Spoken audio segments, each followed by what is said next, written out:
hati kita keras. Hati yang lembut adalah hati yang mau firman itu kita tangkap, lakukan di dalam hidup kita. Hidup saya seperti gitu. Nah, kemudian the next, ayat yang ke-6. Kalau ayat yang ke-6 di dalam Roma 8, saudara, jangan baca bahasa Indonesia. Kalau baca bahasa Indonesia, saudara rada bingung. Baca bahasa Inggrisnya very clear.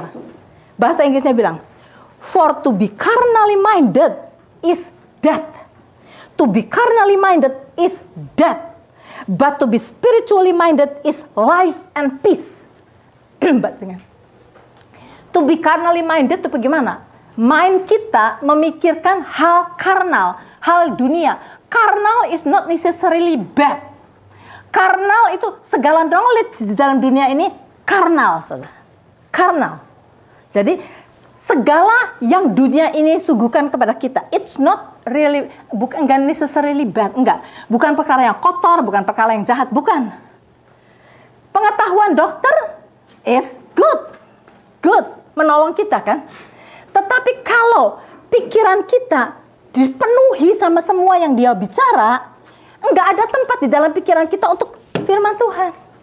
Yang Tuhan katakan because of his stripe you are healed tuh enggak masuk, saudara. Karena sudah kata dokternya bakal mati. 2 minggu lagi bakal mati atau 3 bulan lagi bakal mati. Ini nggak ada obatnya. Dan kita sudah, alah bagaimana ya? Kalau gitu saya nyiapin funeral saya bagaimana ya? Enaknya saya sekarang nyiapin lagu-lagunya yang mau dinyanyikan di dalam funeral saya. Kalau saudara begitu, saudara, you are carnally minded. Dan kalau saudara baca di sini, for to be carnally minded is death. Bukan. To be carnally minded is leading to death. Bukan. To be carnally minded is death. Death, saudara. Tapi to be spiritually minded is life and peace. Jadi, saudara, yang kita perlu latihan, saudara. Latih pikiran kita, seluruh being kita, to focus on the promises of God instead of what the world says. Saudara harus proaktif. Kalau saudara mau berkemenangan, saudara mau dipakai Tuhan untuk lehen kepada orang sakit dan sembuh, you have to experience it in your life. Dan saudara harus harus proaktif. Kalau saudara mendengar, saya udah pernah bicara di sini, tapi nggak apa-apa diulang-ulang 100 kali juga, sampai masuk ke dalam otak saudara. Kalau saudara misalnya dengar TV bilang, sekarang adalah flu season, cepat-cepat pergi ke dokter untuk dapat flu shot. Ya saya bilang gini, flu shot. Sekarang flu shot nggak bayar. Terus kita dengar itu, terus kita bilang, Hendra, flu season loh. Kita mesti go flu shot loh. That is carnally minded. Saudara tahu, kalau saudara mau lakukan, saudara tahu nggak? Itu semua yang diomong ya, itu karnal, oke? Kalau saudara mau menang itu, baca Yesaya 54 ayat yang ke-17. Segala weapon yang di-form against us shall not prosper. Do you know, iblis pakai TV, iblis pakai segala macam knowledge orang untuk kasih tahu sama kita, tembakan ke kita. Flu season, you gonna get flu. Kalau enggak di shot, flu shot. Nah, kalau kita terus langsung, yuk ke dokter, flu shot. We buy that. Kalau kita dengar itu, langsung, there is no weapon that form against us shall prosper. Kamu dikatakan di situ, kamu harus condemn that word. In the name of Jesus kamu berkata, tidak ada flu yang bisa menjamah saya. Tidak ada flu, nggak ada virus yang bisa menjamah saya dan hidup. Karena apa? Berdasarkan apa kamu ngomong gitu? Berdasarkan Mazmur 91 ayat yang pertama.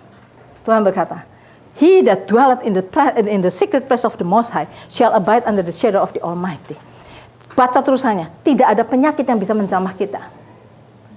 Enggak ada. Penyakit sampar bisa kena semua orang, tidak akan kena kita. Itu janji Tuhan. Nah, saudara, gitu-gituan kita mesti pegang dan fight back sama semua senjata yang dilontarkan kepada kita. Senjata iblis pakai kata-kata orang, pakai semuanya. Dan kita mesti belajar untuk resist, proaktif, perangi di dalam nama Yesus. Jangan mandah aja, jangan malah dengerin itu dan kita lakukan semuanya itu. Nah, itu yang kita perlu. Saya ini sudah kebelabasan, nggak tahu nerangkan sampai di mana. Tapi maksud saya prakteknya itu begitu. Praktek firman itu begitu. Firman itu bukan cuma didengerin aja terus jadi knowledge. Oh bagus tuh. Kemarin tuh Cihana cerita mengenai itu tuh bagaimana tuh supaya nggak kena flu tuh. Terus ada orang kena flu sih. Kamu kena flu kan? Kamu nggak ini sih. Cihana bilang tuh nggak udah. Bukan gitu saudara. You have to practice it yourself. Praktis.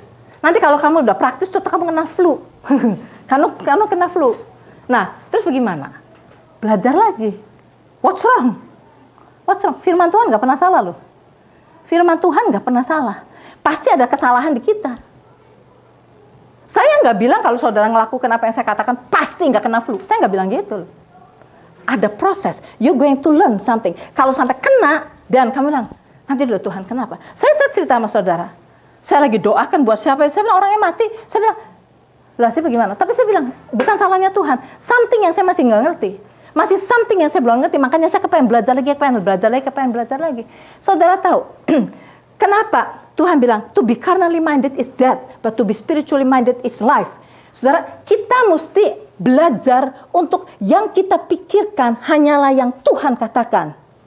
It's not easy, karena kita dengerin news every day. Kita baca koran, kita dengerin orang ngomong. Enggak easy, you have to practice. Saudara tahu, saya udah pernah cerita, Smith Wigglesworth melakukan miracle luar biasa. You know how hidupnya dia? Ada orang datang ke rumah dia ketok-ketok. Saya bilang saya sakit. Saya minta didoakan. Smith Wigglesworth bilang, you can come, your newspaper stay outside. Dia tidak even mau ada newspaper masuk ke dalam rumah dia. Karena apa? Karena dia tidak mau membaca newspaper, dia tidak mau mengotori pikirannya dengan segala pikiran duniawi. Dia kepengen ini pusatkan pikirannya hanya kepada the word of God. Itulah sebabnya pelayanannya dia sangat efektif. Nah saya ngomong gini, jangan bilang, oh jadi nggak boleh baca newspaper. Enggak, saya nggak bilang gitu. Saya nggak bilang, oh nggak boleh dengerin news. Enggak, saudara, saya nggak bilang gitu ya. Saya nggak bilang gitu. No, tapi saudara tahu, this is just example. Kenapa dia bisa sangat powerful? Karena dia refuse untuk mendengarkan segala news dunia yang akan mengotorkan pikiran dia. Dia benar-benar membersihkan pikirannya hanya untuk memikirkan. To be carnally, nggak mau carnally minded, spiritual minded. Pikiran dia hanya spiritual. Oke. Ada pertanyaan. Saudara pernah nggak saudara kepengen sembuh atau saudara ngalami struggle atau apa dan saudara tidak menang di dalam perjuangan saudara. Padahal firman Tuhan tahu, oke? Janji Tuhan tahu. Tetapi kok kenapa begini? Ada question? Ya.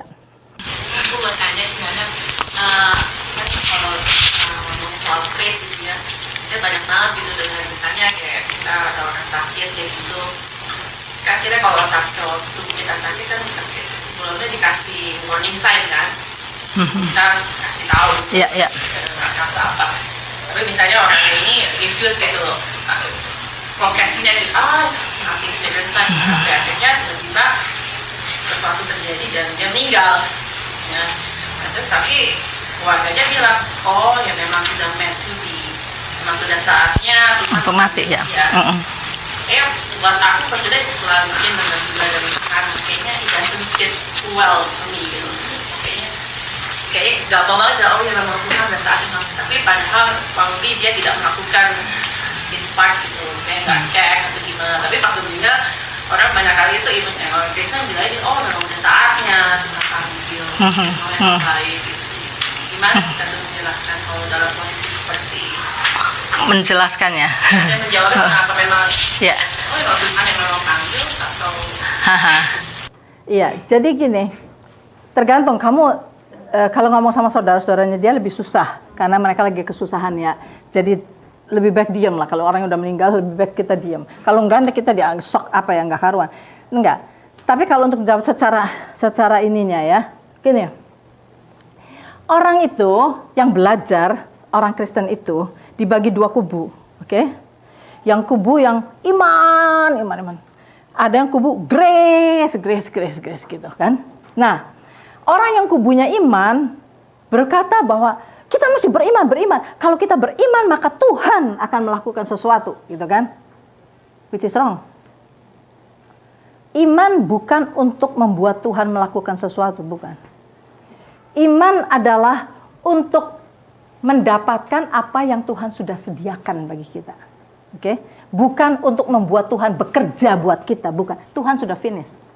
Nah, jadi ada orang yang kubunya iman tuh harus ini supaya Tuhan do this, supaya Tuhan ini. That's wrong.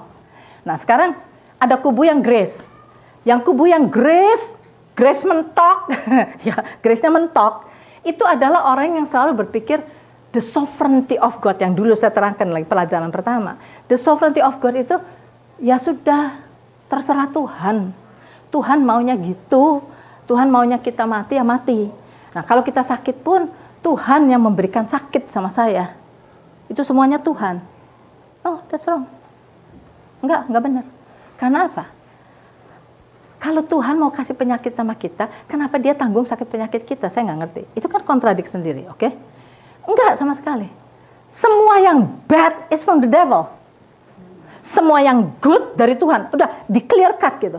Semua yang bad dari devil, semua yang good dari Tuhan. Nanti pasti pertanyaannya, how about di Old Testament? Si Ayub tuh dikasih penyakit, itu kan?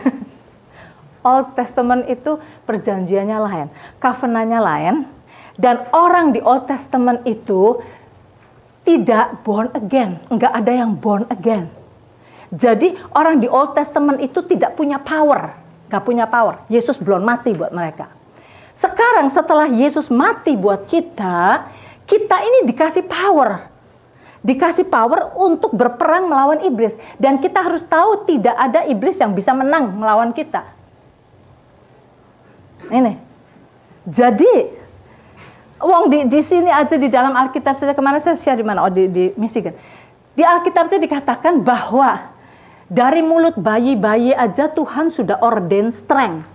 Ada satu kekuatan untuk melawan musuh-musuh. Yaitu apa? Puji-pujian. Mulut bayi loh. Bayi nggak ngerti apa-apa loh. Oke, Tuhan sudah kasih di dalam ada ordain strength, ada satu kekuatan untuk melawan enemy, yaitu iblis di dalam mulut bayi. Apalagi kita, kalau kita dengan pengertian. Jadi kita harus tahu di dalam hidup kita ini iblis nggak akan berhenti nyerang kita. Dan apa yang iblis mau serang kita itu adalah untuk mencuri, membunuh, dan membinasakan. Itu kan 3 yang ingin iblis accomplish. Mencuri itu apa? Mencuri kesehatan kita, mencuri damai sejahtera kita, mencuri sukacita kita. Yaitu semua mau dicuri sama iblis. Dengan segala macam cara. Dibikin kamu ribut sama orang lain. Jadi kita kesel, aduh sebel, stres. Nggak mau ke gereja lagi lah, saya sebel ketemu orang itu. Nah saudara, itu damai sejahtera mau hilang. Nah iblis nyerang untuk di dalam 3 area ini. Oke? Nah kalau iblis nyerang, pakai kuasa kita.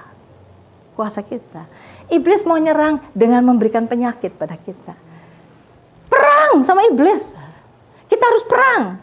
Nah ya makanya kalau tadi Yohan bilang kalau orangnya udah dikasih simptom, ada simptom di-ignore aja. Jangan, makanya saya bilang, saya barusan pain sedikit di mana, saya langsung tangking di dalam nama Yesus, saya langsung perang.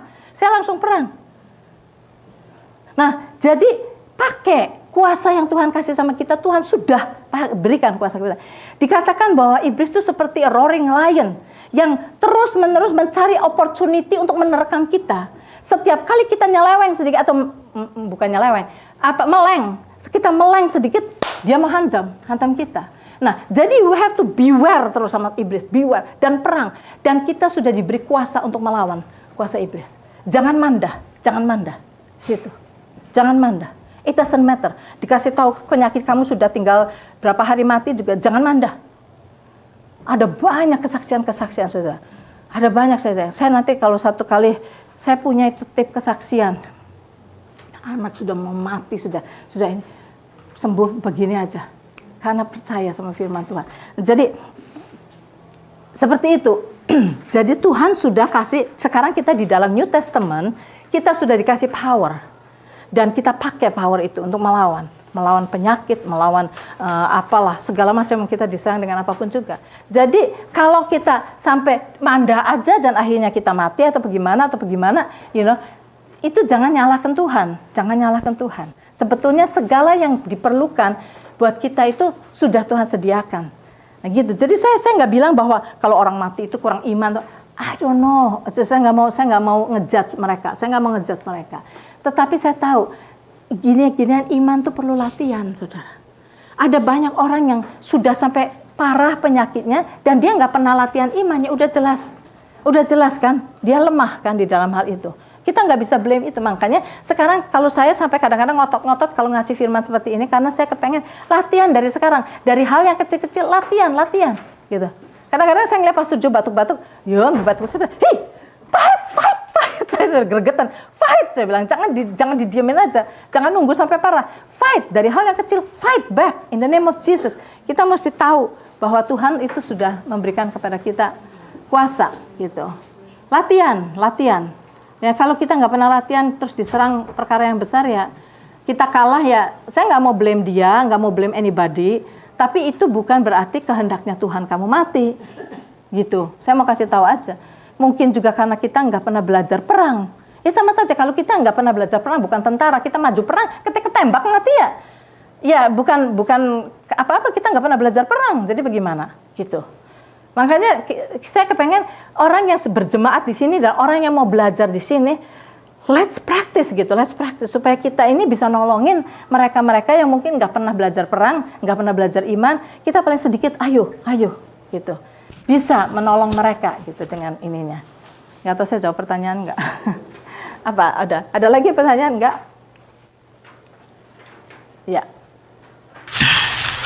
Ya setelah jadi terjemahan ya setelah tadi memang saya juga merasakan benar bahwa in spiritual itu memang ada power ya ini carnally itu memang enggak ya tapi kita ini udah dewasa dengan carnally ini yang udah masuk ya, kita yang udah melekat begitu banyak kita dari lahir ya belajar semua yang kita belajar itu adalah karnal. Nah itu yang mengganggu sebenarnya. Nah ini untuk menghilangkan ini saya merasa tuh nggak gampang. Nggak gampang. Ya itu perlu berkali-kali waktu ya untuk kita perlahan-lahan kita sadar lagi baru bahwa sebenarnya lebih powerful adalah spiritual. Latin spiritual itu lebih powerful, ada powernya. Nah, saya lihat ini banyak saya lihat orang yang hidup dari masih kecil, dia di dalam spiritual itu dia memang powerful sampai gede powerful. Dan ini banyak saya juga sering dapat masukan dari siarannya istri saya punya handphone anak kecil ya yang hidup dilahirkan dengan yang kita bilang kadang-kadang secara kanal kita bilang Tuhan gak adil gitu ya. Jadi kasih hidup yang sangat menyedihkan. Tapi kemudian dia punya power ya karena dia percaya ya kan akhirnya dia bisa melebihi apa yang kita pikir. Ya. Kalau kita pikir waktu dia lahir pertama dia dalam keadaan itu menyedihkan buta ada salah satu contoh dia buta itu aduh luar biasa kayak mati aja daripada hidup kan. Tapi kemudian ya karena dia itu anak belum terkontaminasi oleh karnality jadi dia terus dia ada kan spiritual pada Tuhan akhirnya itu muncul dan di dalam dirinya dia bisa powerful lebih dari kita itu saya banyak tuh saya percaya itu benar cuman ya kita saya juga mau ya itu tapi jangan give up. Iya, jangan ngeliatnya aduh saya udah ketuaan lah mungkin nggak bisa dan jangan give up dulu. No, bisa gitu bisa.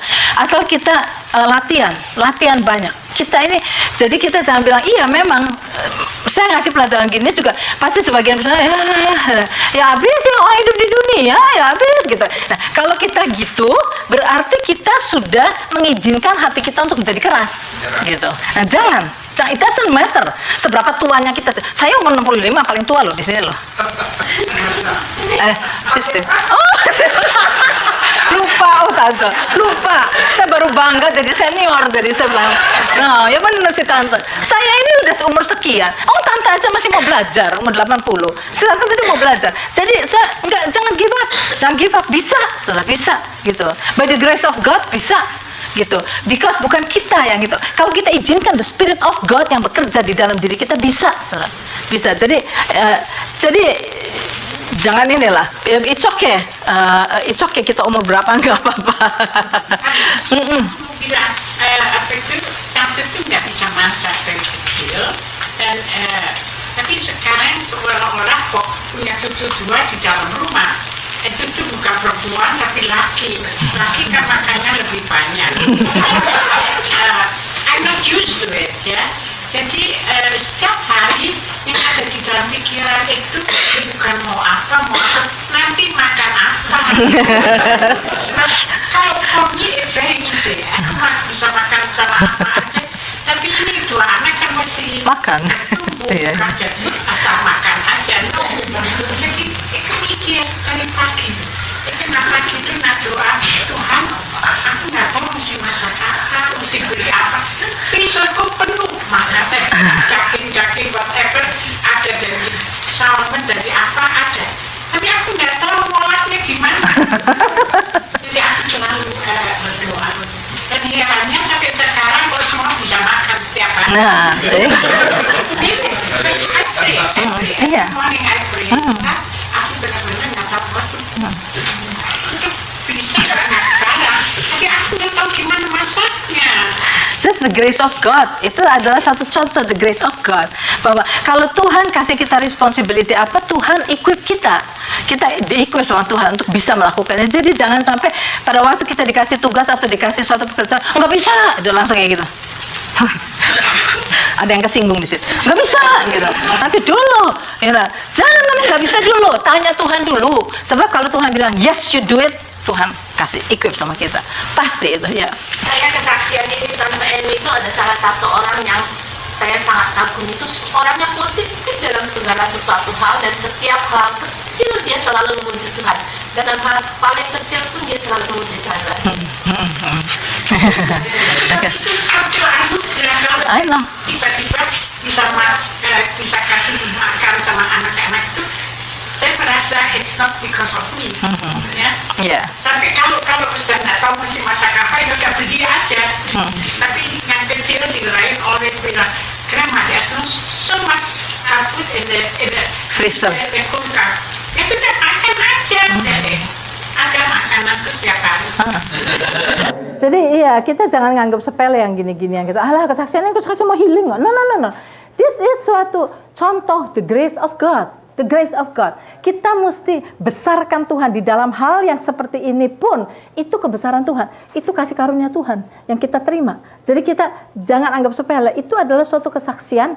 Itu kebesaran Tuhan. Bahwa Tuhan itu equip kita untuk melakukan apa yang Tuhan beri tanggung jawab pada kita. Pasti gitu. Jadi kalau hal yang seperti itu kita anggap, gitu aja Tante Emil lah ngomong-ngomong itu masak-masak lah, nggak apa-apa lah, gampang. Herman lagi jago masak di sini. Masak sih gampang lah. No. That is kalau kita bisa memuliakan Tuhan dari hal-hal yang itu. Ingat. Kalau masak aja Tuhan ini, ya saya kan cerita mengenai saya dikasih roti keju itu. Saya udah dengar ceritanya berkali-kali. Saya besarkan Tuhan loh. Saya di Indonesia saya ceritakan itu. You know why? Because kalau Tuhan, hal roti keju yang nggak ada artinya aja Tuhan perhatikan saya. Bahwa saya kepengen itu Tuhan kasih. Apalagi, saudara. Apalagi problem yang saya hadapi. Nggak mungkin Tuhan ignore. Nggak mungkin gitu. Jadi kita tuh looking forward untuk pertolongan Tuhan pasti datang. Gitu. Pasti. Jadi supaya kita itu bisa beriman di dalam segala perkara yang kita hadapi, Tuhan pasti ikut campur di dalam semuanya. Itu kalau kita bisa menyaksikan hal-hal yang kecil. Tapi kalau kita hal yang kecil kita sepelekan, hati kita jadi keras. Gitu. Nah kalau saya bisa paling sedikitnya ngelar ke satu halaman, ada tiga halaman.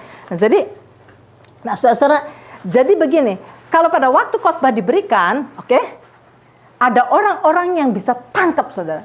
Ada orang-orang yang bisa nangkep suatu rahasia daripada khotbah itu yang Tuhan memang Tuhan sudah sediakan buat saudara. Lain, apa yang Yohan bakal dapat malam hari ini sama apa yang Arnold bakal dapat lain.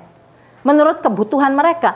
Saya bilang ini yang sama, semua orang dengar yang sama. Tapi Yohan nangkep something, mungkin Arnold nangkep something. Nah, itu akan berguna. Orang yang bisa nangkep, ini yang Tuhan berkata begini.